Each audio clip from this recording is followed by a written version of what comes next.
രണ്ടുപേര് ഒരുമിച്ച് വന്നിട്ടാണ് ഈ വീട്ടിൽ താമസിക്കുന്നത്. അതപ്പോ ആ കളി അങ്ങനെ നടക്കട്ടെ.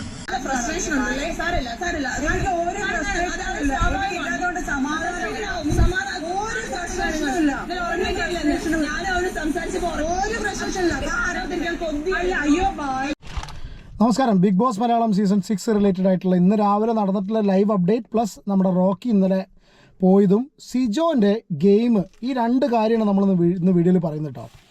നിങ്ങളിപ്പോൾ ഫസ്റ്റ് കണ്ട ഒരു ക്ലിപ്പ് ഉണ്ടല്ലോ, ജാസ്മിനും ശ്രീരേഖയും തമ്മിലുള്ള ഒരു കോൺവെർസേഷൻ ഇന്ന് രാവിലെ നടന്നിട്ടില്ല. അപ്പോൾ ജസ്റ്റ് കുറച്ച് മുന്നേ ലൈവ് കണ്ടുകൊണ്ടിരിക്കുന്നവർക്ക് വളരെ ക്ലിയർ ആയിട്ട് മനസ്സിലായിട്ടുണ്ടാവും.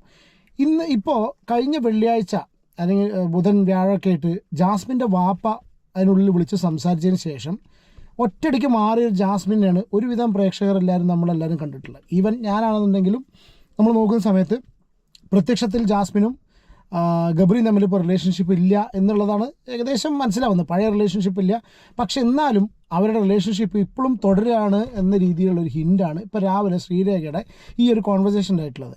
സംഗതി എന്താ നടന്നു വെച്ചാൽ, ഇന്നലെ രാത്രി ഇവർ കിടക്കുന്ന സമയത്ത് ഈ ശ്രീരേഖയ്ക്കാണെന്നുണ്ടെങ്കിലും മറ്റേ യമുന റാണിയും കൂർക്കം വലിക്കുന്നുണ്ട്. ഇത് ഇത്ര വലിയ തെറ്റൊന്നുമല്ല. പല ആൾക്കാരും പല രീതിയിലാണ്, എന്താ വെച്ചാൽ ഒന്നാമത് പല ഡിസിപ്ലിൻസിൽ നിന്നും പല സിറ്റുവേഷനിൽ നിന്നും വന്ന ആൾക്കാരാണ്. പല സ്വഭാവങ്ങളും പല പ്രശ്നങ്ങളുണ്ടാവും. അത് സ്വഭാവമല്ല. കൂർക്കം വലി ശരിക്കും കൂർക്കം വലി വലിയൊരു ബുദ്ധിമുട്ടുള്ള കാര്യമാണ്. തൊട്ടപ്പുറത്തേക്ക് കിടക്കുന്ന ഒരു വ്യക്തി കൂർക്കം വലിക്കുക എന്ന് പറഞ്ഞാൽ ഭയങ്കര ബുദ്ധിമുട്ടാണ് ചില ആൾക്കാർക്ക് ഉറങ്ങാൻ. പക്ഷേ മനുഷ്യൻ എന്ത് ചെയ്യും അല്ലേ? അപ്പോൾ ആ ഒരു രീതിയിലുള്ള ഞാൻ അങ്ങനത്തെ ഞാൻ ഇപ്പോൾ ഈ ഗൾഫിലൊക്കെ അതേമാതിരി ബെഡ് സ്പേസിലൊക്കെ താമസ സമയത്ത് തൊട്ടപ്പുറത്തുള്ള ആൾക്കാർ ഒരുപാട് കൂർക്കം വലിക്കുന്നവരാണ്. ഞാൻ ചിലപ്പോൾ വലിക്കാറുണ്ട്. അതൊക്കെ ഓരോരുത്തരുടെ ആരോഗ്യസ്ഥിതിക്ക് അനുസരിച്ചിരിക്കും അല്ലേ? അതിനൊരാളങ്ങനെ കുറ്റപ്പെടുത്തി പറയാന്ന് പറഞ്ഞാൽ നമുക്കത് യോജിക്കാൻ പറ്റുന്നില്ല. പക്ഷേ കുറ്റപ്പെടുത്തല്ല അവിടെ ഉണ്ടായത്. ഇന്നലെ രാത്രി ഇങ്ങനെ കൂർക്കം വലിക്കുന്ന സമയത്ത് ജാസ്മിൻ പറയുന്നുണ്ട്, ജാസ്മിൻ മെല്ലെ പോയി തട്ടിയിട്ടൊന്ന് അപ്പുറത്തേക്ക് കിടക്കാൻ പറ്റുമോ എന്ന് ചോദിച്ചു ശ്രീരേഖയോടുന്ന്. പക്ഷേ ശ്രീരേഖ ഇന്ന് രാവിലെ ഈ ഒരു ഇഷ്യൂ ആയിട്ട് വന്നു. പക്ഷേ ശ്രീരേഖ വന്ന് പറഞ്ഞൊരു സംഭവം നിങ്ങൾ കേട്ടല്ലോ, ജാസ്മിൻ ജാഫറും ഗബ്രിയും ഇപ്പോഴും പഴയ റിലേഷൻഷിപ്പ് തുടരുന്നുണ്ടെന്നും അവർക്ക് എന്താ വെച്ചാൽ അവർക്ക് രണ്ടുപേരും ഒരുമിച്ച് ഇതിനുള്ളിലേക്ക് വന്നതാണ് എന്നുള്ള രീതിയിലുള്ളൊരു ഹിൻഡ് തരുന്ന രീതിയിലാണ് ഇന്നിപ്പോൾ ശ്രീരേഖയുടെ സ്റ്റേറ്റ്മെൻറ്റ് ഉണ്ടായത്. എന്തോ പഴയ ഒരു കണക്ഷൻ, ഒരു കൈ പിടിക്കലും കടിയും പിന്നെ ഇതൊന്നും ഉള്ള പോലെ എനിക്ക് തോന്നുന്നില്ല. നമുക്കിപ്പോൾ കണ്ടവർക്ക് നിങ്ങളുടെ അഭിപ്രായം കമൻറ്റ് ചെയ്യും കേട്ടോ. പക്ഷെ എന്നാലും ഇപ്പോഴും ജാസ്മിൻ എന്തൊക്കെയോ ഈ പറഞ്ഞ പോലെ അവർ തമ്മിൽ ഇപ്പോഴും ഒരു റിലേഷൻഷിപ്പ് ഉണ്ടാവുന്നുണ്ട്. ആ ഒരു റിലേഷൻഷിപ്പാണ് ഇപ്പം ഇന്ന് രാവിലെ. റിലേഷൻഷിപ്പ് പറഞ്ഞാൽ അതിന് യാതൊരു തെറ്റുമില്ല. ഇനി അവരൊപ്പം നടന്നു വെച്ചൊന്നും ഉണ്ടായിട്ടില്ല കേട്ടോ. പക്ഷേ ഞാൻ പറഞ്ഞു വെച്ചാൽ കഴിഞ്ഞ ആഴ്ച ബാപ്പ വന്നതിന് ശേഷം ഹിൻഡ് കൊടുത്തിട്ട് ചേഞ്ച് ആയി എന്ന് വിചാരിച്ച ആൾക്കാർ തമ്മിൽ ഇപ്പോഴും യാതൊരു ചേഞ്ചും ഇല്ല എന്നുള്ളതാണ് അവിടെ ശ്രീരേഖ പറയുന്നത്. ഇനി ഇത് ശ്രീരേഖയുടെ ചിലപ്പോൾ ഒരു ഗെയിം സ്ട്രാറ്റജി ആയിരിക്കാം, നല്ല ഗെയിം സ്ട്രാറ്റജി. കാരണം വെച്ചാൽ പ്രൊവോക്ക് ചെയ്യണം ഏറ്റവും ബെസ്റ്റ് ആയിട്ടുള്ള ഗെയിം സ്ട്രാറ്റജി ബിഗ് ബോസ് കണ്ടിട്ടുള്ളത്. സ്വാഭാവികമായിട്ട് ഒരാളെ മെൻ്റലി തളർത്താനും മറ്റാളെ പ്രൊവോക്ക് ചെയ്ത് പുറത്താക്കുന്നത് റോക്കിയുടെ കേസൊക്കെ കണ്ടില്ലേ ഏറ്റവും.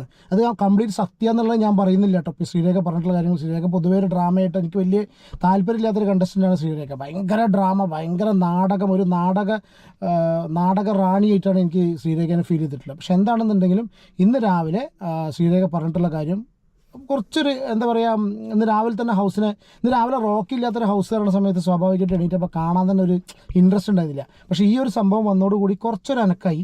പിന്നെ ജാസ്മിൻ ജാഫറിൻ്റെ ക്യാരക്ടർ എങ്ങനെയാണെന്ന് വെച്ചാൽ, പൊതുവേ ആരെങ്കിലും ഇപ്പോൾ പ്രായത്തിനാണെങ്കിലും എന്താണെന്നുണ്ടെങ്കിലും ആരെങ്കിലും പറഞ്ഞിട്ട് പ്രൊവോക്ക് ചെയ്ത് കഴിഞ്ഞാൽ ജാസ്മിൻ അത് പ്രൊവോക്കിങ് അടിക്കാതെയും ടെമ്പർ തെറ്റാത്ത രീതിയിൽ നല്ല രീതിയിൽ ആളെ പുച്ഛിച്ചുകൊണ്ട്, അപ്പുറത്ത് നിൽക്കുന്ന ഒരാളെ പുച്ഛിച്ചുകൊണ്ട് എതിർക്കാൻ കഴിവുള്ളൊരു കണ്ടസ്റ്റൻ്റാണ്, ഒരു വ്യക്തിയാണ് ജാസ്മിൻ ജാഫർ. ജാസ്മിൻ്റെ ആ ഒരു പഴയ വീഡിയോ ഒക്കെ, ആ ഒരു കോൺട്രവേഴ്സി നടന്ന സമയത്തൊക്കെ ജാസ്മിൻ്റെ വീഡിയോസ് കണ്ടിട്ടില്ല. കാരണം പ്രായം അങ്ങനത്തെ യാതൊരു സംഗതിയും ജാസ്മിൻ ബഹുമാനിക്കില്ല എന്ന് മാത്രമല്ല, ഇപ്പോൾ ഈ ശ്രീരേഖ അവരെ സ്വയം കൺസിഡർ ചെയ്യുന്ന കുറച്ച് സീനിയർ ആയിട്ടുള്ള ഒരു ഏരിയയാണ്, കുറച്ചൊരു പ്രായത്തിന് മൂത്താണ്, മറ്റൊക്കെ ചെറിയ കുട്ടികളാണ്. ആ ഒരു രീതിയിലാണ് ചെറിയ കുട്ടികൾ പറഞ്ഞാൽ മറ്റുള്ളവരൊക്കെ പ്രായം കുറഞ്ഞ ആൾക്കാരാണെന്നുള്ള കൺസിഡറേഷനിലാണ് ശ്രീരേഖ പലപ്പോഴും അവിടെ പെരുമാറുന്നത്.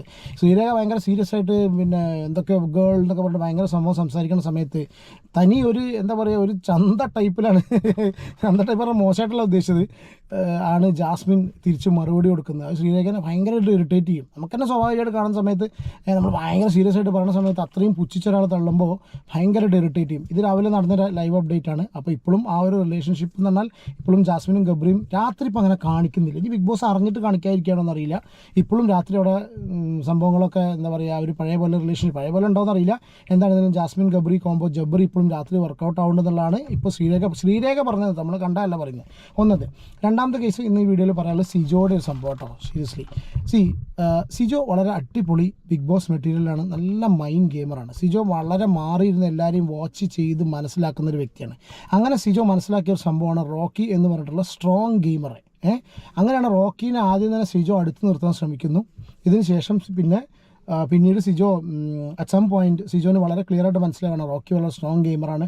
പിന്നെ റോക്കിയുടെ സ്വഭാവം വെച്ച് റോക്കി എല്ലാ കാര്യങ്ങളും വെട്ടി തുറന്ന് സംസാരിക്കുന്ന ആളാണ്.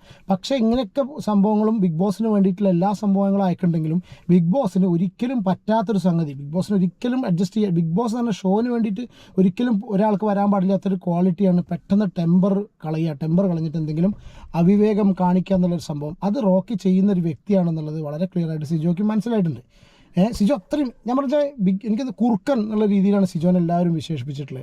അത് സിജോയുടെ ഒരുവിധം ആക്ട് കണ്ടാലും അറിയാം, സിജോൻ്റെ സോഷ്യൽ മീഡിയ കാര്യങ്ങൾ കണ്ടു കഴിഞ്ഞാൽ സിജോ വളരെ സൂക്ഷ്മമായിട്ട്, പ്രത്യേകിച്ച് റിയാക്ഷൻ വീഡിയോസൊക്കെ ചെയ്യുമ്പോൾ വളരെ സൂക്ഷ്മമായിട്ട് കാര്യങ്ങൾ ഇതാക്കിയിട്ട്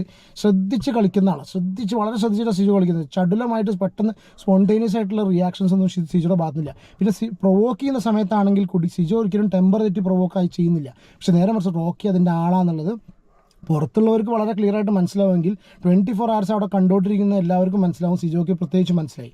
ഈ ഒരു സിറ്റുവേഷൻ നിൽക്കുന്ന സമയത്ത് ലാലേട്ടൻ വന്നു. ലാലേട്ടൻ വരുന്നതിന് മുന്നേ തന്നെ ഇവരുടെ ഇടി സിറ്റുവേഷൻ ഉണ്ടായല്ലോ. കാരണം ജാസ്മിനും ഗബ്രിയും തമ്മിൽ അവരിരുന്ന് വെറുതെ ഒരാളിരുന്നിട്ട് നോക്കി തമാശ പറഞ്ഞ പോലെ കളിയാക്കി പ്രൊവോക്ക് ചെയ്യുമ്പോൾ തന്നെ നേരെ ചെന്നിട്ട് ആ ഒരു പ്രോപ്പർട്ടി ഇടിച്ചു പൊളിച്ച വ്യക്തിയാണ് ഇവൻ റോക്കി. അപ്പോൾ സ്വാഭാവികമായിട്ടും ഇതൊക്കെ കണ്ട സമയത്ത് കാണുമ്പോൾ ഒരാൾക്കതിനുള്ളിൽ ക്ലിയർ ആയിട്ട് മനസ്സിലാവും. അങ്ങനെ ലാലേട്ടൻ്റെ എപ്പിസോഡ് വരുന്നു. ലാലേട്ടൻ വളരെ ക്ലിയർ ആയിട്ട്, നിങ്ങൾക്ക് അറിയാം ഗെയിം ചേഞ്ചർ എന്നുള്ള കണ്ടീഷനിൽ ലാലേട്ടൻ തന്നെയാണ് ഗെയിം ചേഞ്ചർ. ലാലേട്ടൻ വളരെ ക്ലിയർ ആയിട്ട് പറയുന്നുണ്ട്, പണ്ടെന്നെ പറഞ്ഞവരാണ് രണ്ടാൾ അടിക്കാൻ തീരുമാനിച്ചാൽ നിങ്ങൾ അടിക്കുക, അല്ലാതെ അതിലിടയ്ക്ക് പോയി ആൾക്കാർ പിടിച്ചു വയ്ക്കുക, പിന്നെ അടിക്കില്ല എന്ന് തിരിച്ചു വരിക, അതൊരു നല്ല കാര്യമില്ല. നിങ്ങൾക്ക് അത്രയും സ്ട്രോങ് ആയിട്ട് അടിക്കണം എന്ന് പറഞ്ഞാൽ അടിച്ച് തീരുമാനമാക്കി ഇറങ്ങിപ്പോന്നുള്ളൊരു കാര്യം ലാലേട്ടൻ പറഞ്ഞു. പക്ഷേ ലാലേട്ടൻ അത് തമാശ രൂപത്തിലാണ് പറഞ്ഞത്, അല്ലെങ്കിൽ ഒരു ആക്കിയിട്ടാണ് ലാലേട്ടനാണ് പറഞ്ഞത്. അത് ഇവൻ ശരിക്ക് എക്സിക്യൂട്ട് ചെയ്യല്ല ചെയ്തത്. അത് സംഭവം എല്ലാവർക്കും അറിയാമായിരുന്നു. ലാലേട്ടൻ ആ പറയുന്ന സമയത്ത് തന്നെ വളരെ ക്ലിയർ ആയിട്ട് അറിയായിരുന്നു ഇവൻ ഇത് ചെയ്യുന്നുള്ളത്. പിന്നെ നിങ്ങൾ ശ്രദ്ധിച്ചൊന്നുമില്ല, ഞാൻ ശ്രദ്ധിച്ചൊരു സംഭവമാണ് ഇപ്രാവശ്യം ഇപ്പോൾ കഴിഞ്ഞ എപ്പിസോഡിലൊക്കെ ഇപ്പോൾ ജാസ്മിൻ ജാഫറിൻ്റെ വിഷയം വരുന്ന സമയത്ത് പുറത്തെല്ലാവരും ജാസ്മിൻ ജാഫറിനെ കുറിച്ചും ഗബ്രിനെ കുറിച്ചും വളരെ മോശമായിട്ട് സംസാരിക്കുന്ന സിറ്റുവേഷൻ അവിടെ വീണ്ടും ഡിസ്കഷൻ എടുക്കുന്ന സമയത്ത് ലൈവായിട്ട് വരുന്ന ഓഡിയൻസ് അവിടെ ഭയങ്കരമായിട്ട് കൈയടിക്കുന്നുണ്ട്. സ്വാഭാവികമായിട്ടും ആ ഒരു ജനവികാരം അതാണെന്ന് മനസ്സിലാവും.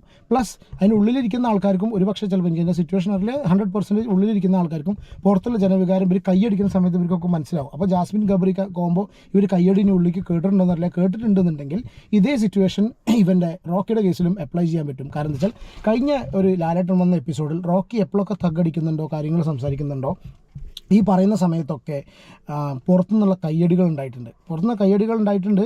അത് വളരെ ക്ലിയർ ആയിട്ടുള്ളൊരു ഇൻഡിക്കേഷനാണ് ഹൗസിൻ്റെ ഉള്ളിലേക്ക് കൊടുക്കുന്നത്. പുറത്തുള്ള ജനവികാരം ഈ ഒരു കണ്ടീഷനിലാണ് റോക്കിക്ക് സപ്പോർട്ട് ഉണ്ടെന്നുള്ളത്. ഇത് കയ്യടി ഉള്ളിൽ കേൾക്കുന്നുണ്ടെങ്കിൽ, ഇല്ലെങ്കിൽ നമുക്ക് എനിക്ക് ജസ്റ്റ് തോന്നിയ കാര്യം നമ്മൾ പറഞ്ഞിട്ടോ, നിങ്ങളെ അഭിപ്രായം കമൻറ്റ് ചെയ്യൂ. അപ്പോൾ സ്വാഭാവികമായിട്ടും സിജോയ്ക്കും അവിടെ വളരെ ക്ലിയർ ആയിട്ട് സംശയം തോന്നി, സിജോയ്ക്കും വളരെ ക്ലിയർ ആയിട്ട് എവിഡൻ്റായി റോക്കി എന്ന ഗെയിമർ അത്യാവശ്യം പുറത്ത് സപ്പോർട്ടുണ്ട് ഈ കണ്ടീഷനിലല്ല എന്നുള്ളത്. കാരണം ഇത്രയും കാലം ബിഗ് ബോസ് കണ്ട് റിവ്യൂ ചെയ്തിട്ട് വന്ന വ്യക്തി എന്നുള്ള കണ്ടീഷനിൽ എന്തായിരിക്കും ബിഗ് ബോസ് എന്നുള്ളത് വളരെ ക്ലിയർ ആയിട്ട് അറിയാം. പിന്നെ ബിഗ് ബോസ് എന്ന ഷോനെ വളരെ സൂക്ഷ്മമായിട്ട് കാണുന്ന, അല്ലെങ്കിൽ നോർമലായിട്ട് ഏതൊരു വ്യക്തിക്കും അറിയാം, ഒരാളെ ഫിസിക്കൽ അസോൾട്ട് ചെയ്യുക, മാൻ ഹാൻഡിൽ ചെയ്ത് കഴിഞ്ഞാൽ ഇനി എന്ത് സംഗതി ഉണ്ടെങ്കിൽ കൂടെ അയാൾ തിരിച്ചെടുക്കില്ല എന്നുള്ളത്. അപ്പോൾ എന്ത് ചെയ്തു, വളരെ നൈസായിട്ട്, വളരെ പെട്ടെന്നും വളരെ നൈസായിട്ടും അധികം സമയം കളയാതെ മനുഷ്യന്മാരെ മനസ്സിലേക്ക് ജനഹൃദയങ്ങളിലേക്ക് ഏറ്റവും കൂടുതൽ എത്തുന്നതിന് മുന്നേ തന്നെ റോക്കിനെ വളരെ സിമ്പിളായിട്ട് അവിടുന്ന് പുറത്തേക്ക് കളയാനുള്ള പ്രോപ്പർലി എക്സിക്യൂട്ടഡ് ഗെയിമാണ് സിജോ അവിടെ നടത്തിയിട്ടുള്ളത്. കാരണം സിജോ ഈ കാര്യങ്ങൾ നടക്കുന്ന സമയത്ത് മിണ്ടാതിരുന്ന് വാച്ച് ചെയ്യുന്നു, ഇവൻ്റെ ടെമ്പർ കയറുന്നു, ഇവൻ റേസായി അറ്റ് സം പോയിന്റ് ഇവൻ ഈ റേസായി നിൽക്കുന്നില്ല, റേസ് അത് തണുക്കുന്നതിന് മുന്നേ സിജോ കയറി ഇടപെടുന്നതോടുകൂടി ഈ ഒരു സംഗതിയിലേക്ക് അവൻ കൊണ്ടെത്തിക്കുകയാണ്. ഞാൻ വീണ്ടും ആ ക്ലിപ്പും എടുത്ത് കണ്ട സമയത്ത്, ഞാൻ വീണ്ടും കണ്ട സമയത്ത് നമുക്ക് വളരെ ക്ലിയർ ആയിട്ട് നിങ്ങൾക്ക് മനസ്സിലായി, വളരെ ക്ലിയർ ആയിട്ട് എവിഡൻ്റായിട്ട് മനസ്സിലാവുന്ന സംഭവം എന്താ വെച്ചാൽ ഇവൻ ഇതിനിങ്ങനെ കൊണ്ടുവന്ന് അങ്ങോട്ട് എത്തിച്ച് ഇങ്ങനെ ശരിക്കും ഒരു കാറൊക്കെ നമ്മൾ വളരെ സ്ലോലി ഇങ്ങനെ റേസാക്കി കൊണ്ടുവന്ന് കഴിഞ്ഞാൽ അതിൻ്റെ ആക്സിലറേഷൻ ഇങ്ങനെ കൂടുന്നതനുസരിച്ചാണ് അറ്റ് സം പോയിന്റ് ഈ ഒരു സംഗതി കൺട്രോൾ പോകുന്നു. ആ ഒരു താടിക്ക് ഫസ്റ്റ് സിജോ ആണ് തൊടുന്നത്, താടിക്ക് അത് വല്ലാണ്ട് പിടിക്കുന്നത്, താടിക്ക് തൊടുന്നു, തിരിച്ചവൻ ഭയങ്കര ബലമായിട്ട് തൊടുന്നു, നീ തൊടുന്ന പറഞ്ഞ ഡയലോഗ് തൊടുന്നു. സിജോയ്ക്ക് 100% ഷുവറാണ് അവിടെ അടി വരുന്നത്. സിജോ പറഞ്ഞു ഞാൻ അവനെ അടിക്കുന്നു എന്ന് വിചാരിച്ചിട്ടില്ല. പക്ഷേ സിജോയ്ക്ക് വളരെ ക്ലിയർ ആയിട്ട് അറിയാം അവൻ്റെ അടുത്ത് അടി കിട്ടുന്നുള്ളത്. അത് ഏതൊരു ബിഗ് ബോസ് കാണുന്ന ഏതൊരു പ്രേക്ഷകനും വളരെ ക്ലിയർ ആയിട്ട് മനസ്സിലാവും. ഇനി അടിച്ചു കഴിഞ്ഞാൽ ഇവൻ പുറത്തു പോകുന്നുള്ള ഷുവറാണ്. ആ അടി കിട്ടി, സംഗതി ക്ലിയറായി, ഇവൻ നേരെ പുറത്തു പോയി. ഇതിനുള്ളിൽ ചെന്ന് കഴിഞ്ഞാൽ ഈ ഒരു ബിഗ് ബോസ് എന്നുള്ള സീസണിൽ ആ ഒരു സീക്രട്ട് റൂമിൽ അതിൻ്റെ ഉള്ളിലേക്ക് കൊണ്ടുപോയി കഴിഞ്ഞാൽ 110% അതിലൊരു മത്സരാർത്ഥിക്ക് ഷുവറാണ് ഇവനെ പുറത്ത് വിടില്ല എന്നുള്ളത്. അപ്പോൾ സിജോ ചെയ്യാമെന്ന് കഴിഞ്ഞ പ്രാവശ്യം റിയാസ് ചെയ്യാത്തതോ അല്ലെങ്കിൽ മറ്റേ ആ രജിത് സാറിൻ്റെ ആ കേസുള്ള ആ പെണ്ണ് ചെയ്യാത്ത പോലെയല്ല, ഇത് നല്ലൊരു ഫിസിക്കൽ അസോൾട്ട് 1ാം ക്ലാസ് അടിയാണ്. ഇങ്ങനെ കഴുത്തിൻ്റെ ഇതുവരെ തെറ്റാം അല്ലേ, നമ്മൾ സ്വയമായിട്ട് ഇങ്ങനെ ഇടിക്കുന്ന പോലെയല്ല. അറിയാത്ത സമയത്ത് ആരെങ്കിലും നമ്മൾ ഇടിച്ചു കഴിഞ്ഞാൽ പല്ലും മാത്രമല്ല, നമുക്ക് ഇത് തെറ്റിപ്പോവാം സ്വാഭാവികമായിട്ട്. കാരണം വെച്ചാൽ നമ്മൾ പ്രതീക്ഷിക്കത്തില്ലല്ലോ ആ അടി. പിന്നെ അത്യാവശ്യം നല്ല പവറുള്ള അടിയായിരുന്നു അവൻ്റെ. അവൻ നല്ലൊരു ഫൈറ്ററും കൂടിയാണെന്ന് തോന്നുന്നുണ്ട്. പക്ഷെ നല്ല നല്ല 1ാം ക്ലാസ് ഇടി അവൻ അടിച്ച്. അപ്പോൾ ഈ ഇടി ഇടിച്ച് കഴിഞ്ഞാൽ ഇവൻ പോകുന്നുള്ള കാര്യം 100% സിജോയ്ക്ക് അവിടെ ക്ലിയറായിട്ട് അറിയാം. അപ്പോൾ സിജോ അവിടെ വളരെ അടിപൊളിയായിട്ട് ആൾക്കാരെ മനസ്സിലേക്ക് ഒരു സംഗതി എത്തിക്കുന്നു. ഇവൻ നല്ലൊരു ഗെയിമറാണ്, നല്ലൊരു മനുഷ്യനാണെന്ന് എല്ലാവരെ കൊണ്ടും പറയിപ്പിച്ച് സംഭവം വളരെ ക്ലിയറായിട്ട് ഇവൻ ഇവിടെ ഈ ഒരു സംഗതി അവതരിപ്പിച്ചു. ഫസ്റ്റ് ഈ അൻസിബ പറഞ്ഞ സമയത്ത് ഞാൻ അൻസിബനെ എതിർത്തിട്ടു. പിന്നെ ഞാൻ ഇരുന്ന് ചിന്തിച്ചപ്പോൾ സമയത്ത് ശരിയാണ്, അൻസിബ പറയുന്നതിൽ കുറച്ചൊക്കെ കാര്യങ്ങളുണ്ട്. കാരണം വെച്ചാൽ സിജോ കംപ്ലീറ്റ് പ്രൊവോക്ക് ചെയ്തിട്ടാണ്. പക്ഷേ അൻസിബ അതിനുള്ളിൽ ഉണ്ടായ ഒരു വ്യക്തികളായിരിക്കും ഒരിക്കലും അൻസിബ പറയാൻ പാടില്ല. കാരണം എന്താ വെച്ചാൽ ഇത് എന്താ പറയുക, കാരണം പ്രൊവോക്കിങ് ഇതിനുള്ളിൽ നടക്കും.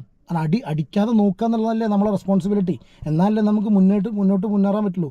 അപ്പോൾ സിജോന് വളരെ ക്ലിയറായിട്ട് അറിയാം ഇത് അടി പൊട്ടിക്കഴിഞ്ഞാൽ ഇതിങ്ങനെ ഇഷ്യൂ ആയി കഴിഞ്ഞാൽ അവനെ ഒരിക്കലും തിരിച്ചു വിളിക്കില്ല എന്നല്ല സിജോയ്ക്ക് വളരെ അറിയാം. ഇനി സിജോയ്ക്ക് അറിയാം. ഓക്കെ, അപ്പോൾ ആ ഒറ്റ കാര്യം കൊണ്ട് തന്നെയാണ് സിജോ നല്ല മനസ്സുണ്ടായിരിക്കുക. സിജോ ഇല്ല എന്നല്ല പറയട്ടോ, പക്ഷെ നല്ല മനസ്സിനേക്കാളും കൂടുതൽ അവിടെ വർക്കൗട്ട് ചെയ്യുന്നത്, അല്ലെങ്കിൽ വർക്കൗട്ട് ചെയ്യേണ്ടത് തന്നെ ഇതാണ് സംഭവമാണ്.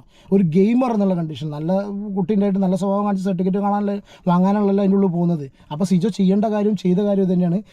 എനിക്ക് അവനോട് പരാതിയില്ല, അവനെ ഉള്ളിലേക്ക് വിടണം എന്നൊരു 10 വട്ടം. എൻ്റെ അഭിപ്രായത്തിൽ ഒന്നും കൂടി സിജോ ആ വാതിലൊക്കെ മുട്ടി ഇതിലൊക്കെ പോയിട്ട് ബിഗ് ബോസിനോട് പറഞ്ഞ് അത് പക്ഷേ അതും സിജോന് ഒരു പക്ഷേ അത് പറയുന്ന സമയത്ത് നമുക്ക് മനസ്സിലാവുമായിരിക്കും അല്ലേ, ഒരു പക്ഷേ ചിലപ്പോൾ പറയുന്ന സമയത്ത് മനസ്സിലാവും ഇവൻ ഓവർ ആക്ട് ചെയ്യണമെന്നുള്ളത്. പക്ഷേ സിജോ ഓവർ ആക്ടിങ് ചെയ്തില്ല, വളരെ ക്ലിയറായിട്ട് 2-3 പ്രാവശ്യം പറയേണ്ട രീതിയിൽ അവന് വളരെ ക്ലിയറായിട്ട് അറിയാം സിജോ ടോപ്പ് 5 അല്ലെങ്കിൽ ടോപ്പ് 1 ബിഗ് ബോസിൽ പോകാൻ പറ്റുന്ന ഒരു മൈൻഡ് ഗെയിമറാണ് കേട്ടോ. അപ്പോൾ വളരെ ക്ലിയറായിട്ട് അറിയാം.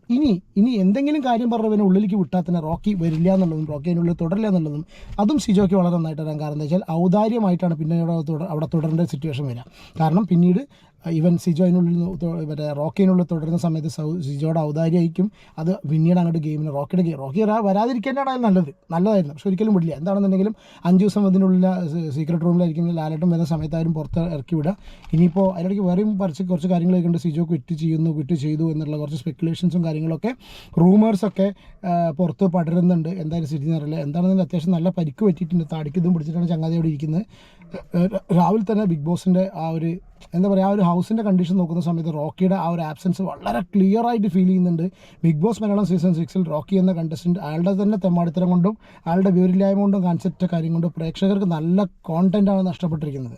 സീരിയസ്ലി അതിൽ യാതൊരുവിധ സംശയമില്ല.